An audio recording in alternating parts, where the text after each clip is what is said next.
But tonight we're going to touch on lining up the heart and the mind in the midst of this. Yeah.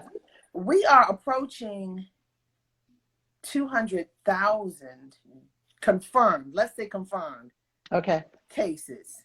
Okay. Because we know there are more that they Mm-hmm. didn't count, that Right. didn't get a test, that didn't That's get right. to the hospital. That's right. And, you know, how are we supposed to sit in this moment? Because this is tough. And the president gives himself an A, and the president doesn't wear a mask. He's holding these super spreader rallies. It makes you feel like he's trying to wipe everybody off the face of the earth.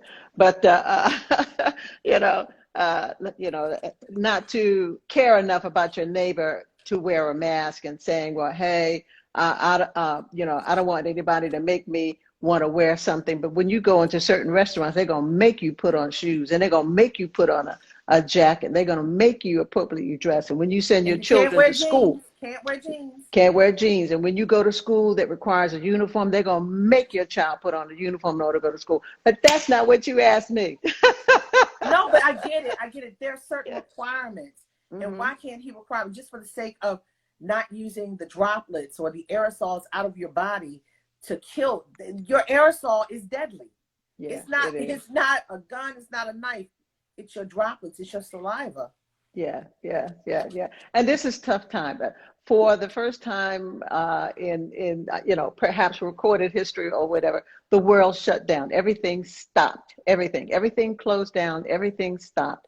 And you never would believe in your whole lifetime that the world would stop like this, but it did. Mm-hmm.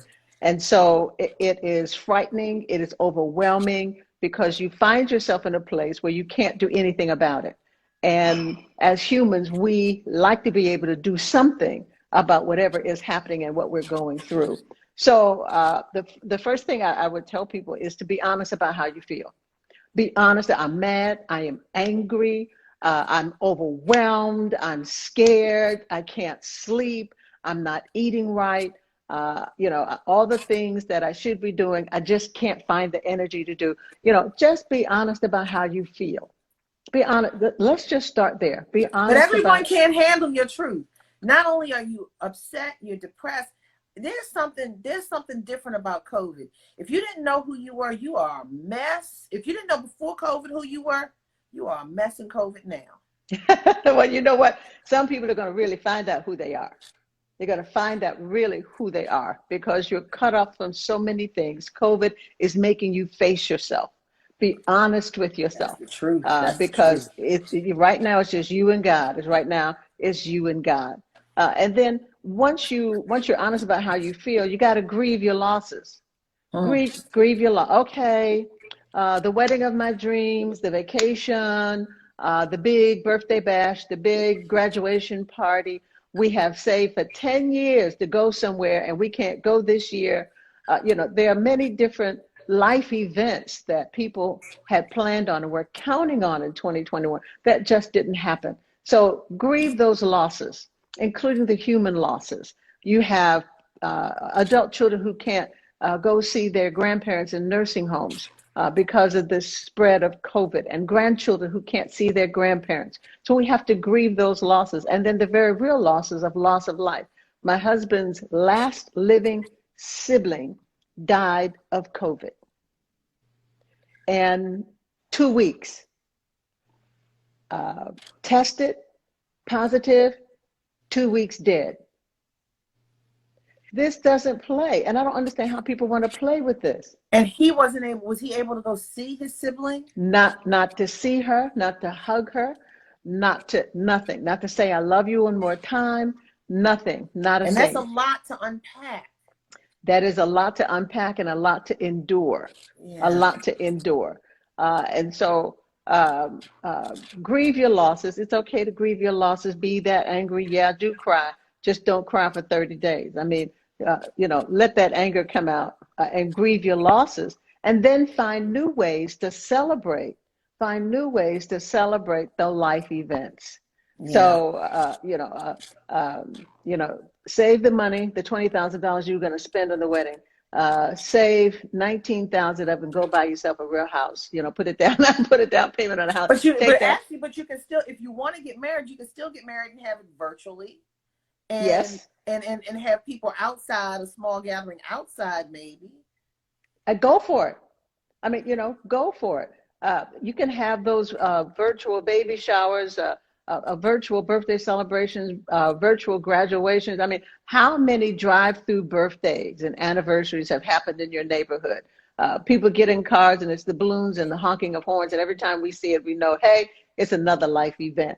We have become more public. Yes, we were very public with ourselves in social media, but now we're public in our neighborhoods, because now we're putting up big signs that say happy birthday, big signs, class of 2020, big signs, just got married. All of that's happened publicly in the neighborhood when we were doing it virtually. So find different ways to celebrate.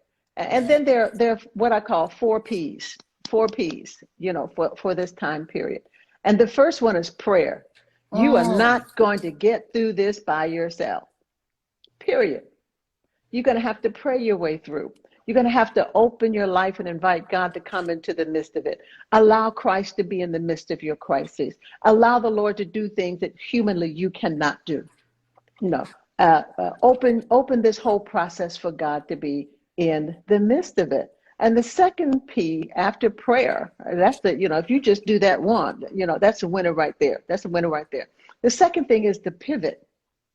All right, pivot, because the goal line has now shifted. It's not there anymore, right? Mm-hmm. And so if I'm a running back and I'm going down the field, and there's this 400-pound guy that just shows up in the middle of me, am I just going to keep running into that 400-pound guy? No, I'm going to do what? I'm going to pivot. I'm going to pivot. I'm going to do something. I'm going to pivot. I'm going to shift. I'm going to move over. And that's what we need to do in our careers, in our personal lives. You're just going to have to pivot. And so for some people, pivoting means I have to work at home with a whole brand new set of coworkers. I got the dog, the cat, the kid, the college kid that came home, my next door neighbors, whatever, the gerbil, whatever. I got a whole new set of coworkers that I didn't expect to have. And so, I'm rocking the baby on the lap, the toddler sitting on my shoulders, and I'm doing my work email. I mean, on the Zoom with all that going too. Yes, right.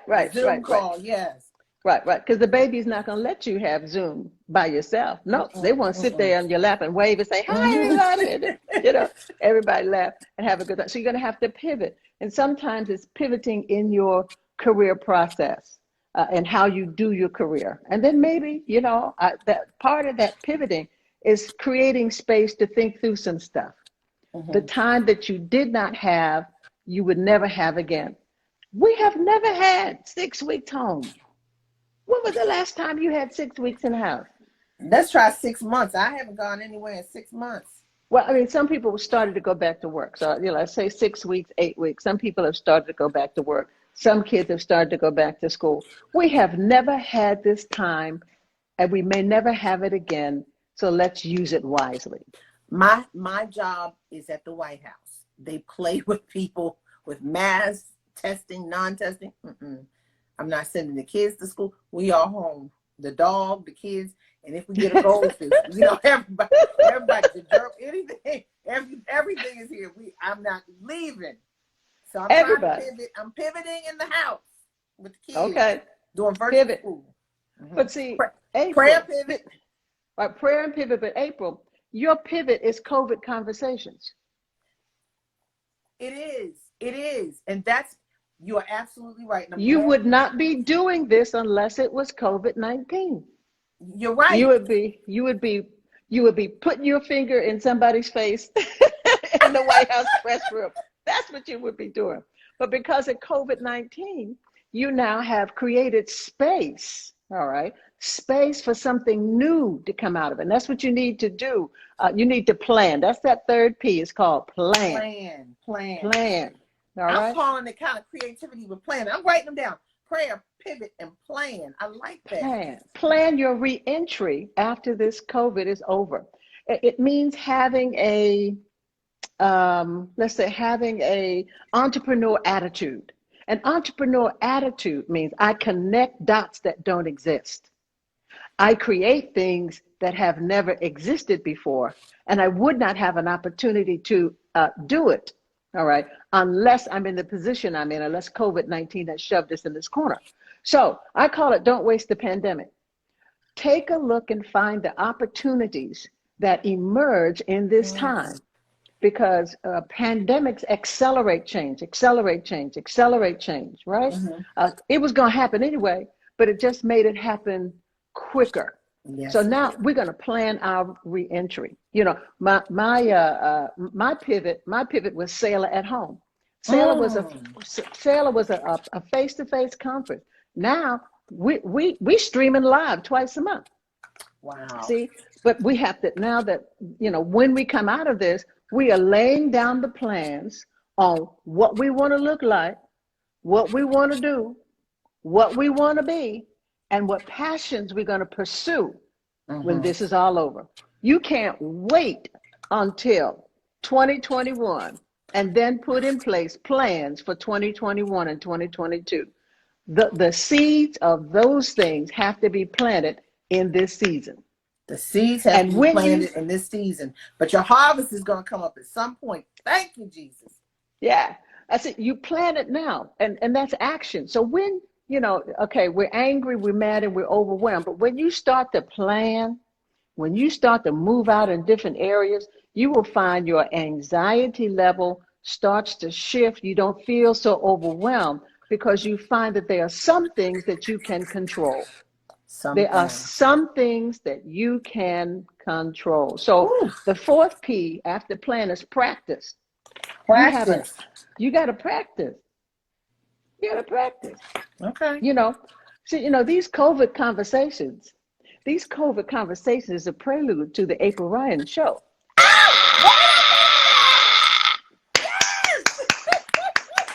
You know, preach it.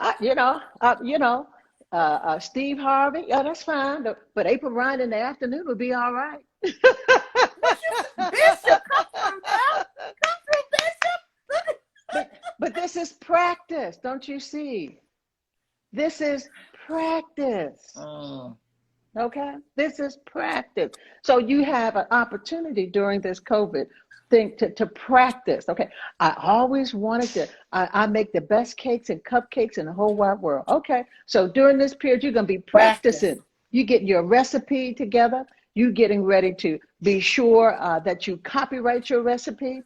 All right, and put it in a mayonnaise jar under your mattress and make sure nobody your mayonnaise jar, and make sure no one else can read it. This is where you practice. This is where you write the outline of your book. This is where you begin to write your movie. This is where you begin to write your play, and then you begin to talk to other people about it, so that it is it's just not the first right. You know, it's just not the first thing. It matures.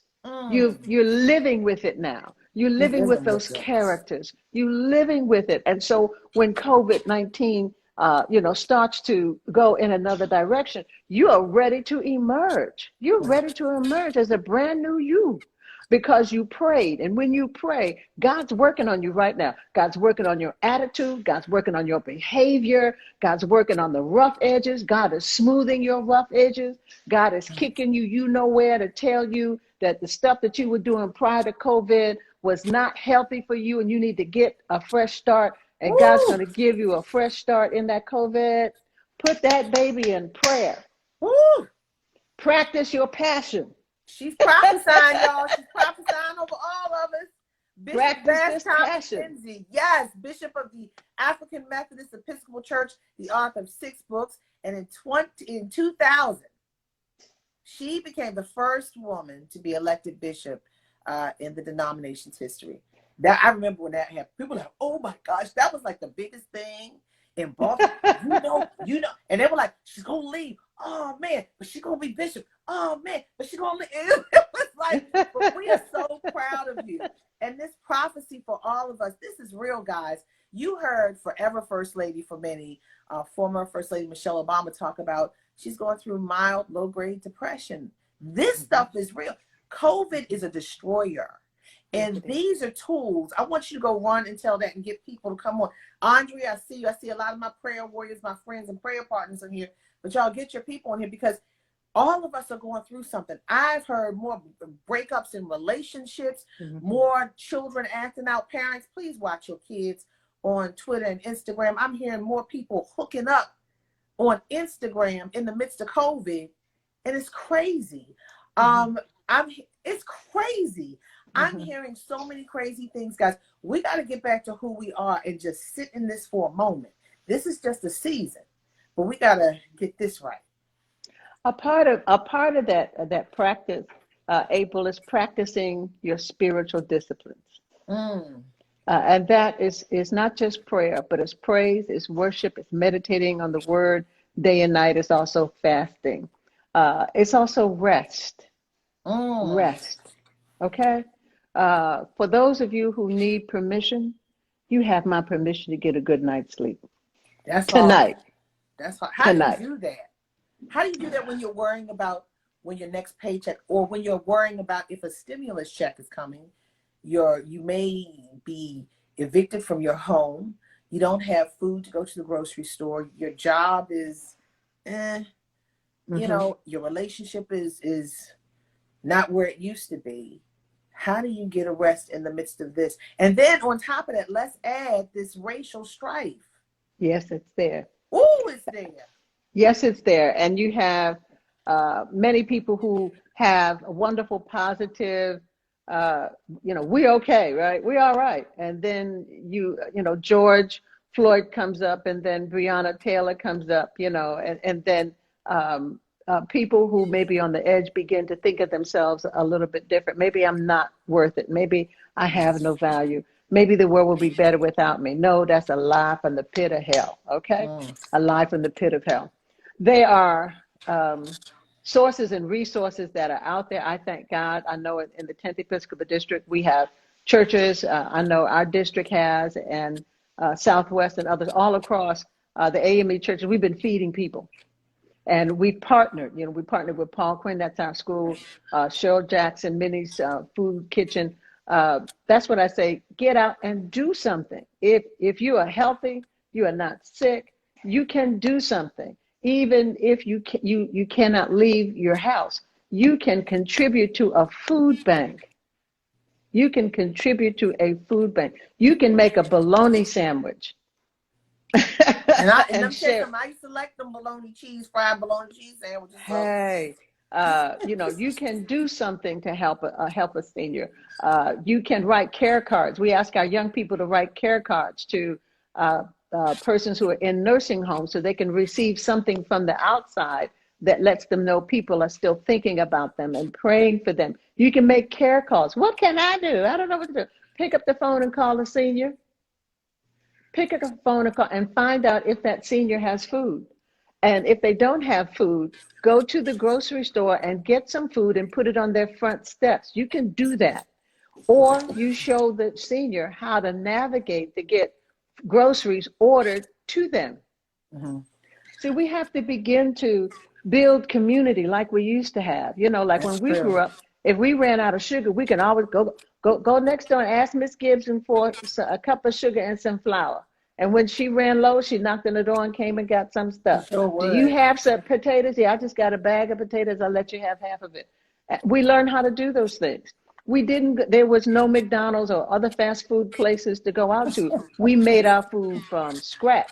I mean, I want to see everybody who has ever eaten a Spam sandwich. I want you to put hearts in them windows right now. They're coming up and then they disappeared, okay? A Spam sandwich. Oh my gosh. I love that bologna. You know what? I used to love, you have the bologna and you cut it so it wouldn't be so much of a dome. And I would put cheese on, fried in the pan, put cheese on it, and put a little mayo and some mustard. Oh, that was some good eating for me. That was back in the day. But we had Spam sandwiches. We had mayonnaise sandwiches. Come on, tell the truth and shame the devil. What about yakami? Remember yakami noodles with ketchup? Well, yes, we did. Oh, I heard we didn't do the yakami, but I heard about the yakami around the neighborhood. People were talking about the Yakami. I was like, "What's Yakami?" And they told me, I said, "Okay." Child, we went through school on Roman noodles, okay? Roman noodles. That's how we did. That's the only way we survived in college. We had noodles and chicken wings. This is before chicken wings got to be The big. You thing, can go to the store at that time and you spend $1 and you get like 25 chicken wings because they were considered like the the throwaway, excess, the throwaway. yeah. And you do that. And a box of biscuits and some Roman noodles, girl, we would live for 6 months. Wow. Well, but you know But what? when We gotta get back to that thing, because the problem is we have been so comfortable. We feel like we have arrived. That's not good enough for me.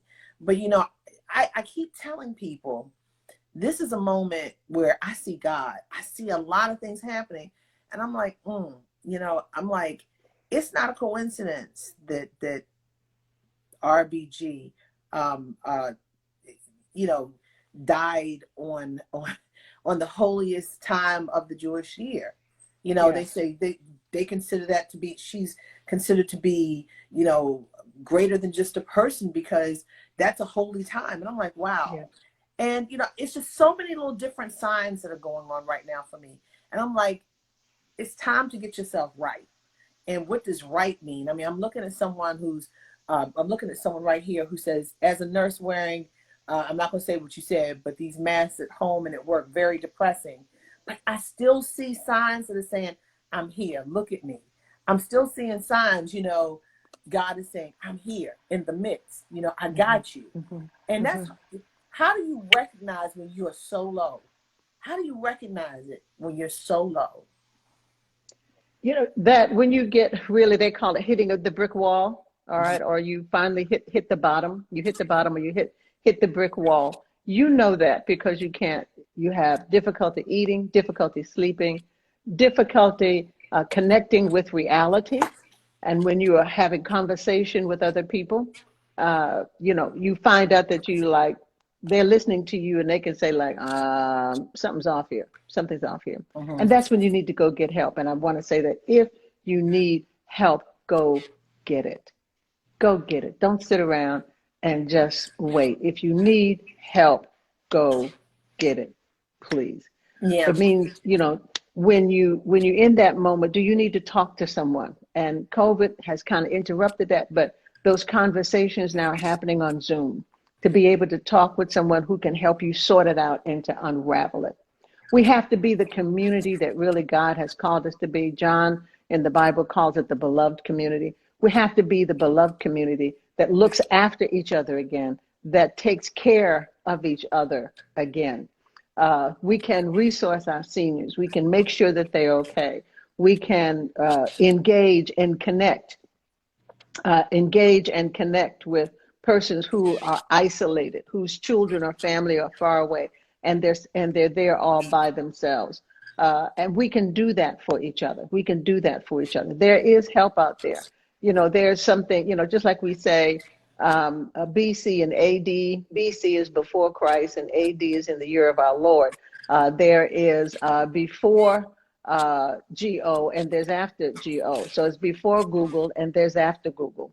And so all you need to do is I need to know where I can find help to get there, boom. And all those answers I need to know which services will deliver groceries without a fee.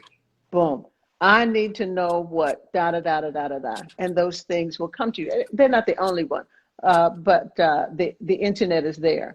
So what can I do? I can make sure that the seniors that I know have a hotspot if they, and they know how to work it and know how to get online and know how to do that, because it's going to be the younger people who are going to teach the older people how to become comfortable with something they didn't grow up with and don't know how to navigate and don't know how to work.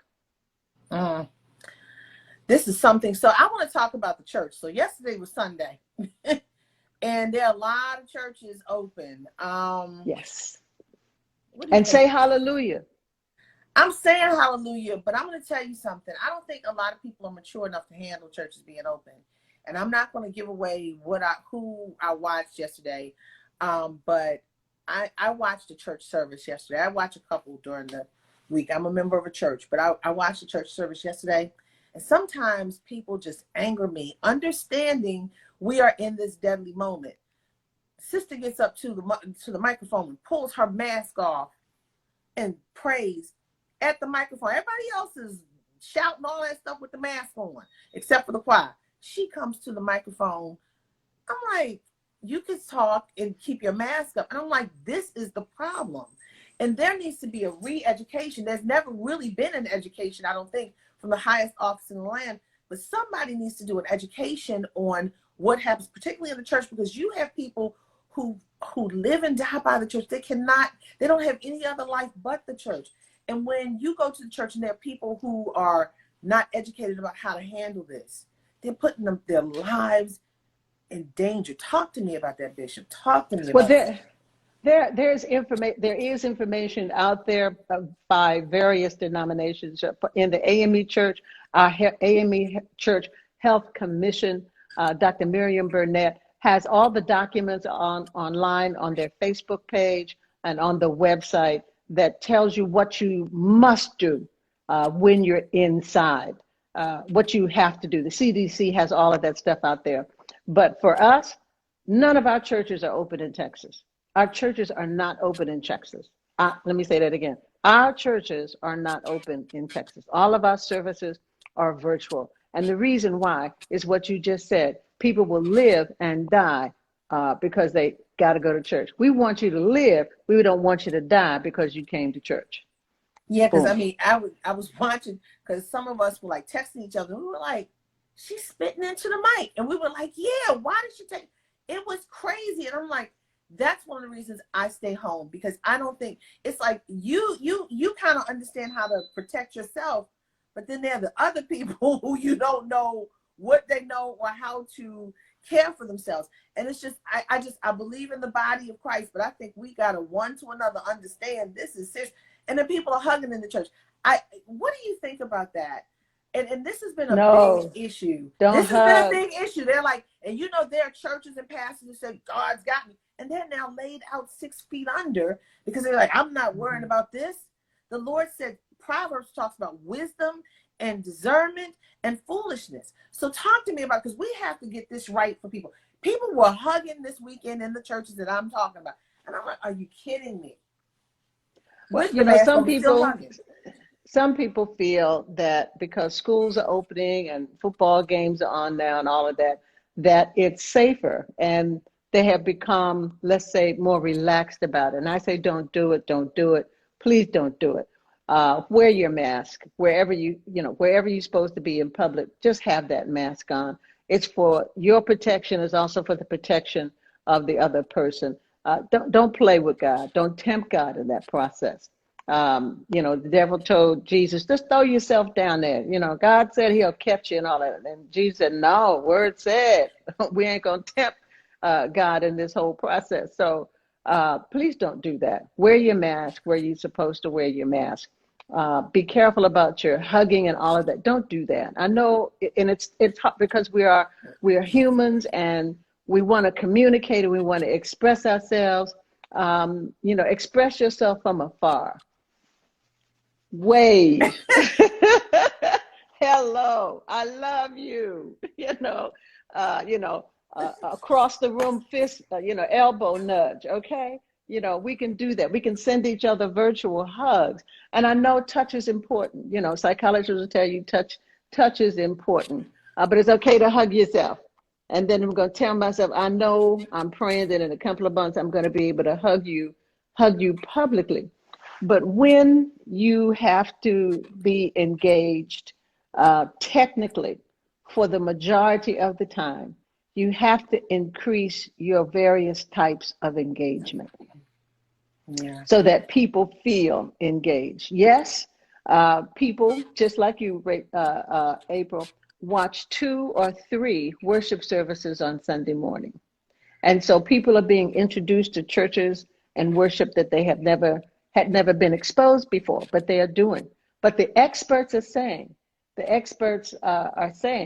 that even when churches open again, only 35% of the population is going to come back. Wow. because one, I don't want to be sick. I want to wait till it's wait for the all clear to be sound. And then there's some folk that just have gotten used to watching church in their bathrobe and they don't want to do nothing different.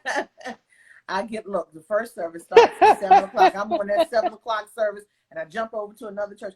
I need my word for the week. But I want to shift gears for a minute, a little bit, but staying on the same topic. You gave a word to then President Barack Obama. You were in his ear. You were one of those ministers around. And there's an iconic picture. You guys remember so let's go here first. Remember that iconic picture of President Obama like this, and all these ministers touching him, praying for him. Her daughter took that picture. Her daughter took that picture. That iconic picture. And now it's been replicated. You've seen that picture replicated in the Oval Office with this president, and he's looking around. And I'm like, do you not have any reverence? Everyone's head down, he's looking around. But the reverence that was in that room, you guys wanted to pray for this potential first black president. You prayed for him, his head was down in reverence, and he took it in. And that picture came from your daughter. And I'm saying all this to say, she had conversations with President Obama, not just that moment, but it continued throughout his presidency. And my thing is, he's now his spiritual advisor is Paula White, who got her fame in the black church.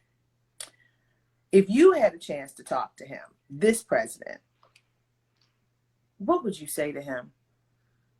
Well, first, I don't think he would ever ask me for a word or for a prayer. Or he needs a word. He needs a good Bishop McKenzie word. He needs some sailor. I don't think he would ask. But if he did,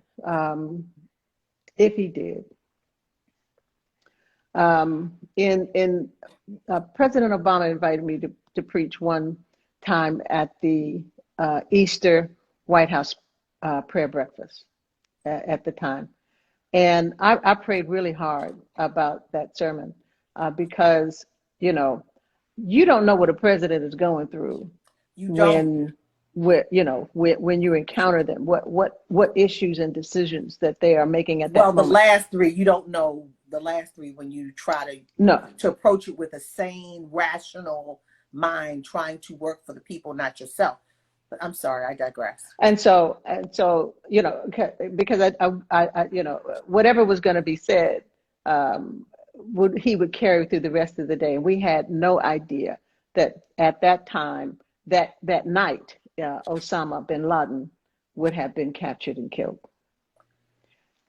I remember that. That was. Mm-hmm. I remember that. So what I said to that president, do you have the courage to see? Mm. And if you have the courage to see, will you do something about what you see?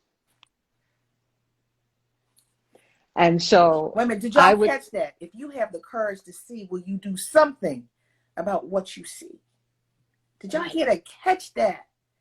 What do you see right now? Does this president? And do you have the courage to do something about it? 200,000 people have died. Do you have the courage to be sure that another 200,000 people will not die in America? But let's go. Do you have the courage to see that? No, because he said he's got an A. He's given himself an A. He doesn't have the courage to see. Yeah, but that's his own report card. He doesn't. That's his own report card. Bishop, he doesn't have it. And okay, so you know that her grandmother was one of the founders of Delta Sigma Theta Sorority Incorporated at Howard University in 1913. But guess what? You didn't also know, some of you don't know, but I'm going to tell you, her family is a major civil rights family, not just in Baltimore, but nationally. And I know it hurts your heart to see this racial reckoning. And he is trying to revise history with that 1776 Unites Education thing, trying to thwart 1619 project about slavery.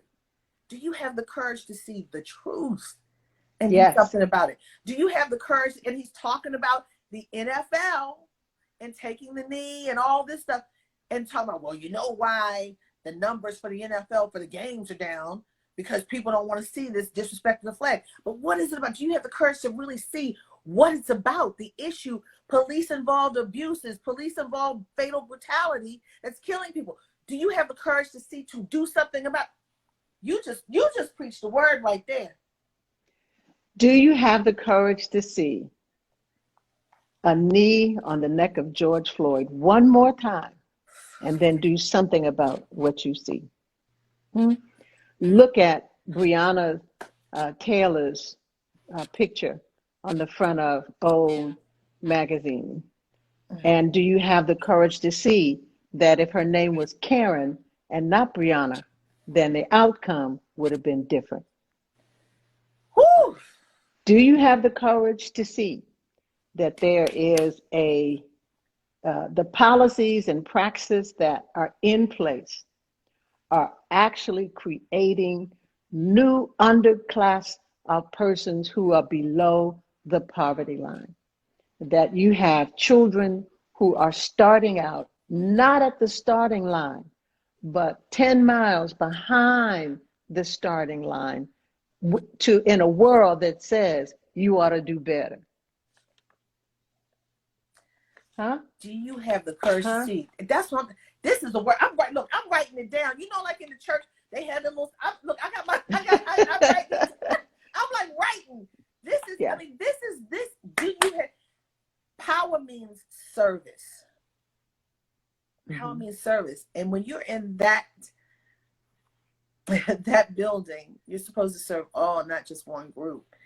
And what also galls me is the post office and voting. Do you have the courage to see you are once again pushing forth voter suppression again? You salute women's suffrage, 100 years, and the democratic protests that they have, but you tank and tear gas democratic protests against people who want the right to be able to live after they have an encounter with the police. People want to have their mailboxes so they can get their medicine and the sorting and machine and their money. Yeah. Yes. And their chickens, if they're farmers that come through the mail, that they don't want the chickens to die. They want their chickens to get there in time so they can to have their farm thrive. Do you have the courage to see what you are doing to America? But let me turn that sentence around. You know, that's as I said, that's what I said to in that sermon in the White House. But I would change it to say, all right, do you have the courage to see? And do you care enough to do something about it? See, if you don't care, no empathy. You know, empathy. If you don't care, it don't matter. You know, fine. I'll destroy whatever I need to destroy in order to win. It don't matter. I don't care. Do you care enough to do something about what you see? Do you care enough about your seniors to be sure that they have dignity in their sunset years? Do you care about the future of America to be sure that children have access to great opportunities in education? Do you have the courage to see? Do you have the care to be sure that there's equal pay for both men and women? Do you care that people have a living wage? Do you care that the trickle-down theory did not work the last time and is not going to work this time? Again, do you care? Do you really care? Do you really care? So that, nothing can be bigger than I am. So every institution is under attack, not just people of color. Every institution is under attack. Every institution is under attack. You're right. You're right. Under but we are a attack. community with the highest numbers of negatives in almost every category. And that was before he came in. But now it's worse. It feels like it's a sepia tone picture. If I turn my head, close one eye, and look fast, It looks like 1950, 1960. Mm-hmm. And which is right where some people want to go back to. We want to go back. We want to go back. We want to go back. We want to go back. I don't want That's about polyester and platform shoes anymore. No. No, and I don't think we look good in bell-bottom pants. No, Okay? no. But in all of that, we fought that war, and our parents didn't want us to have to fight it again. But every generation has to fight, has to add to justice seeking and justice supporting. We can't go to sleep on this today. We can't go to sleep on today. We can't go to sleep on this election. We can't go to sleep on the vote. I don't care whatever excuse you throw up. She wasn't my choice. He wasn't my choice. I don't like her hair. I don't like her color. I don't like what he said. I don't like whatever. You can't go to sleep on this election. Haven't you figured it out? Your life is at stake, your future at stake, and what's going to happen.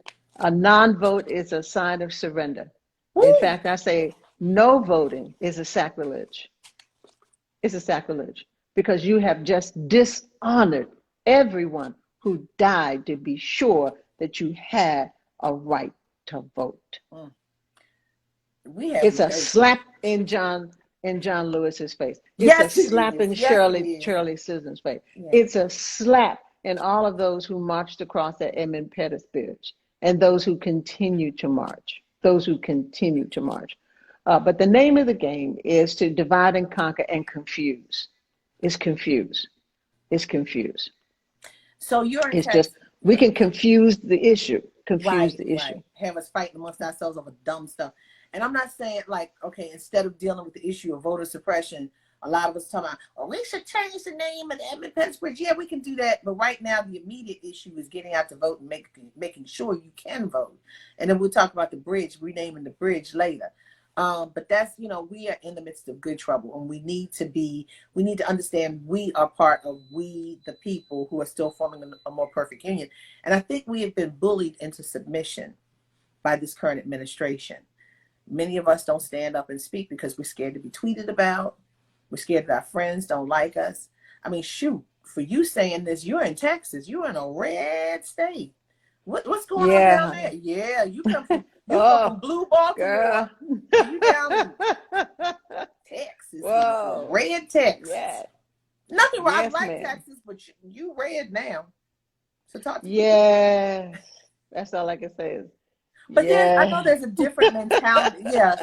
There's a different mentality in the South versus in the North or coastal areas. It's such, depending upon where you go. But do you see any chance? What's the feeling that you're getting there politically? Is it more of a Trump stronghold, or is Biden creeping in? What do you feel right now in this moment? Well, in this moment, I would say it's a mixed bag. Yes, Texas is a conservative state, and it's likely to stay conservative. Trump, yes, has a stronghold, but there is a rising of people who are saying no, who've seen through the statements, the arguments, people who have lost family members in COVID and say no. Who really are not looking, who believe that enough has not been done, too many mistakes have been made, and we're just not sure. The hope is that at this moment Texas is purple. Move and inch its way further, but it is definitely a conservative state. Texas is purple. Okay. Mm-hmm. North Carolina is there too, and we didn't think we'd see that. We got a couple of states that are purple or coming out of red, changing colors. It's like, it's just interesting. It has been. It's not just been tough times for our community, but it's been tough times for many others communities who have found their voice and have decided to have discovered their backbone. Mm-hmm. And we hope that more people discover their voice, discover their legs, and discover their backbone. There are, social justice advocates in the state of Texas, everywhere. Dr. Freddie Haynes is on the front line preaching and working and walking every day. Dr. Michael Waters is, out there on the front line in Texas absolutely every day, speaking and talking and working. And there's a whole cadre of people whose names you don't know, may never ever know, who are working for what is right, for working for what is right. So as you talk about ministers working for what is right, what are your thoughts about what we're seeing with a lot of these evangelicals? I got to put it out there, who are supporting this racism, this classism, this oppression of people, be it race, be it class, what have you. These evangelicals who are saying that he is doing God's bidding. The last time, and somebody helped me, because the last time I checked, my Bible said it didn't qualify or quantify. It said, love thy neighbor as thyself. It didn't qualify who the neighbor was. Love thy neighbor as thyself. And I'm going to be quite frank with you. A lot of the people who are supporting this president he doesn't want them going to Mar-a-Lago, Trump International, or Trump Tower. It's classism, it's racism, it's every ism there is. What do you think about these ministers, these evangelicals? Because someone told me, don't say ministers, say evangelicals. Who are well, the Bible still says love your neighbor. And I have heard the Bible misused and misappropriated, or in certain ways that make you go like, huh? That when the children were caged at the border, and we still don't know where they are and have they been returned or not, that there was biblical justification for that. And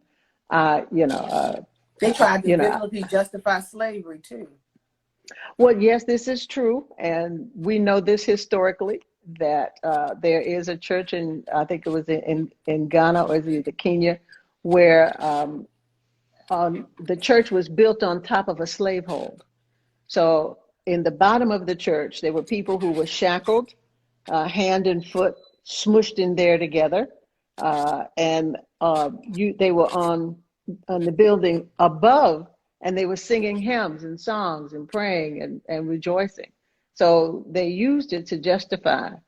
We all know that the song "Amazing Grace" was penned by a ship captain who was taking a ship of slaves across, and that he got saved, whatever happened, but the song was sung to the beat of the drum of the rowing, amazing grace, how sweet the sound. That was the drum. That was row. You understand? So people for generations after generations have used scriptures to prove their point of view. But I don't see anything in the Bible that I read that says that you ought to mistreat people. The text there that's about justice, it's in Isaiah, it says, if you get rid of unfair practices and stop blaming victims, then I will help you to be full in the unfullest places. I'm paraphrasing the text. But there are more than one text in the Bible that talks about the God of justice, that it is something that we love and support. So how can you say a God of justice will allow such injustice for you to preach against that kind of injustice? So I want to say something before we even go any further. One of our favorite people is on here, but I think before he goes on his show tonight, Brian Courtney Wilson. Hello, Brian. We see you. Gospel singer Brian Courtney Wilson. He knows I adore him. Great work. Yeah. Awesome God. God is doing a great work in you. Are you going to sing that tonight? Let me tell you something. That's my favorite song. That's how we met. Because I'm like, that song is everything. And I think in this moment, we all have to do a great work, because this is a moment of change. This is a moment. there's a great dis-ease in the spirit. We are vexed, and you cannot sit here and allow what's happening. And one of the tools that we can use is voting. But I'm going to go back to something you did, and then we're going to get to that. We're going to close out. But one thing he said, when Brian said, "Oh, hey, y'all, love y'all both. Love you too, Brian." He's a Texan. He's a Texan. And yes, he is. Yeah, he said Thursday. He does his thing on Thursday.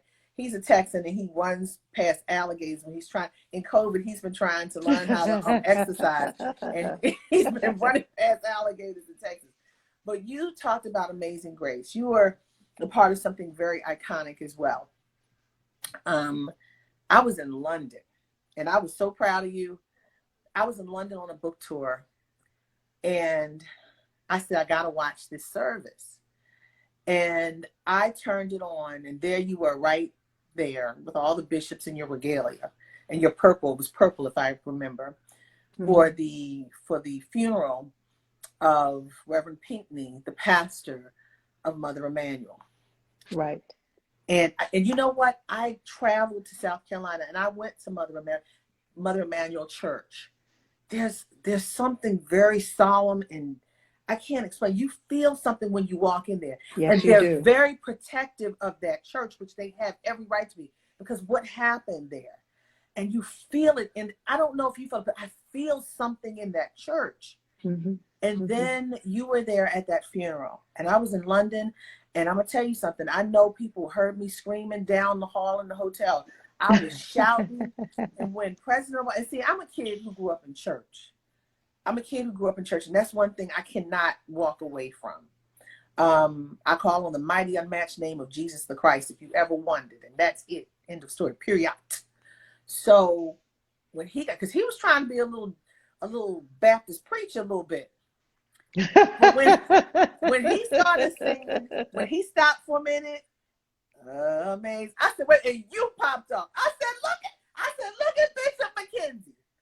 And what was that moment for you to hear? What did that bring, knowing that Amazing Grace at the beat of the drum? What was that moment for you when you heard this first Black president of the United States singing that at this funeral for this historic moment? He is a great articulator. He is able to express and hit the nail on the head, to get to the heart and get to the mind whenever he speaks. And so listening, he took that pause. And then inside I said, oh my God, he lost his place.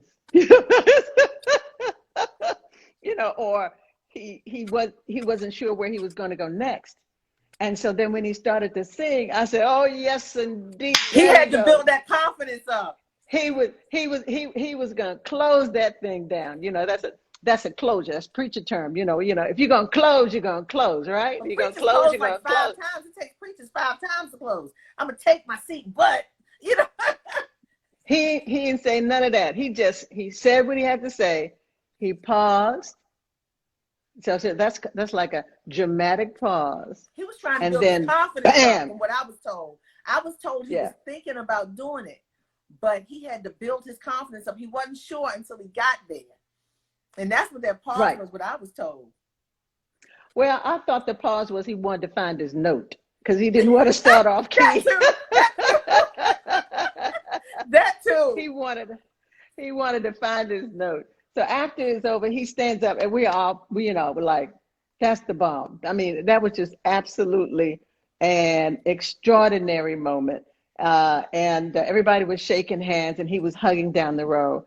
And then, when he got to me, we hugged. I said, oh, Mr. President, we're going to have to license you to preach today.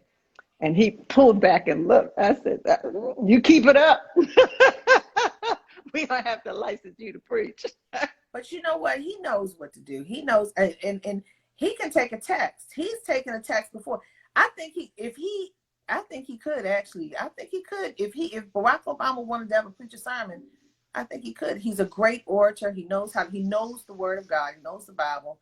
And if he wanted to take a text, and and people talk about Reverend Obama. Okay, guys. I'm just saying. But at the end of the day, we miss that empathy. We miss that heart. And it's not Yeah. necessarily Barack Obama, the person.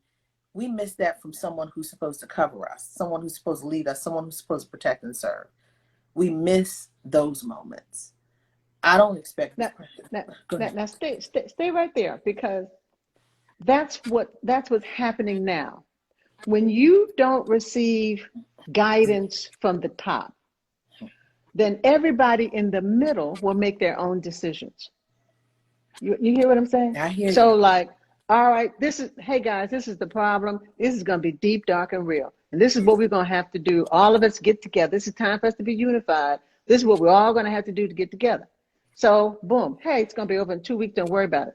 So people are just sitting around and they go like, I'm waiting for instructions. I'm waiting for guidance. I'm waiting for guidance. So businesses and corporations made their own plans. They made their own plans, their own decisions. School systems, yes, of course, legally they had to make their own decisions. People were making up their own minds on what to do. Don't wear masks. Okay. Oh, you got to wear a mask. Okay. Do this. Okay. No, don't do that. Do this.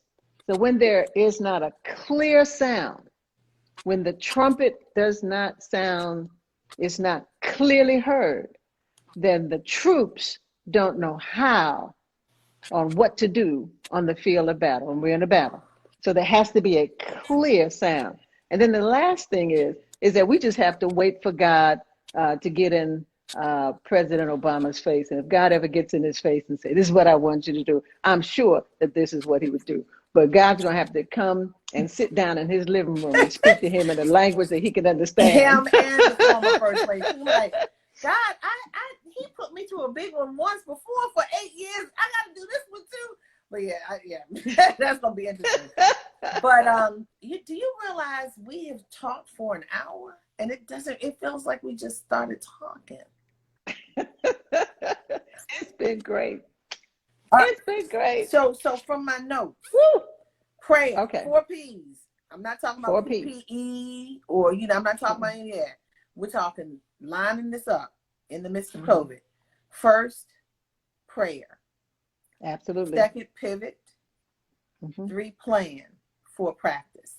You also need to get your rest. Rest well in this. And do you have the courage to see? We need to see. And it doesn't mean you always have to have your eyes open. Do you have the courage to see what's right in front of you? To do something about it? Do you care? Do you have empathy? Woo, well, this was Monday night. Well, wait a minute now. Also, it is okay to go ask for help. Please. I know folk, sometimes I've been like that too. Too proud. No, I can do this. I can do this. I can do this. This is no problem. I can do this. I can do this. This is no problem. But then, this deal is so big that we really need, it's okay to go ask for help. It's okay.